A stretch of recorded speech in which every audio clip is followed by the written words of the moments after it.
Utilisez une requête sélection. Pour utiliser une requête sélection, vous allez devoir premièrement créer la requête et ensuite l'exécuter. On parle ensemble de la première étape, créer la requête. Pour faire la création de requête, vous allez devoir préciser 4 choses. Premièrement, les tables et les champs dans lesquels va se faire la requête.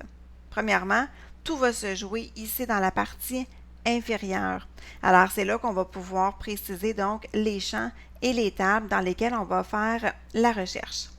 On va pouvoir aussi préciser dans la ligne affichée les champs qui vont devoir apparaître dans les résultats.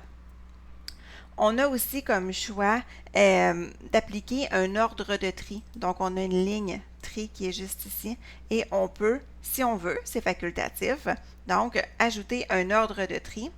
Autre chose qui est facultative aussi, on peut utiliser des critères de recherche si on le souhaite dans notre requête, mais tout dépendant de ce qu'on fait comme requête, ce n'est pas nécessaire. Par exemple, dans la requête que j'ai fait ici, donc j'ai une requête pour voir qu'est-ce que chaque client a acheté. Alors, je vais aller insérer donc le prénom et le nom du client, le produit, la quantité et le prix par unité. Donc, ma requête va rechercher les données dans les tables clients et dans les tables factures.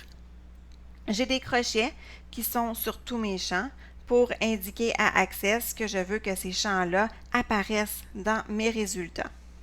J'ai aucun tri sur mes résultats et j'ai aucun critère. Donc, ma première étape, la création de la requête, c'est fait. Ce qui me reste à faire après l'avoir enregistré, c'est l'exécuter.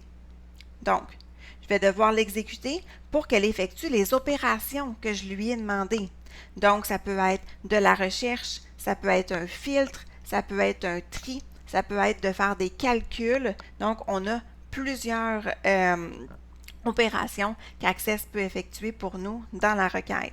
Donc, une fois qu'on fait ça, on doit exécuter la requête pour qu'elle affiche nos résultats.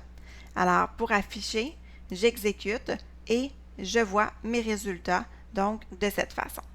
Voilà, c'est comme ça qu'on peut utiliser une requête sélection dans Access.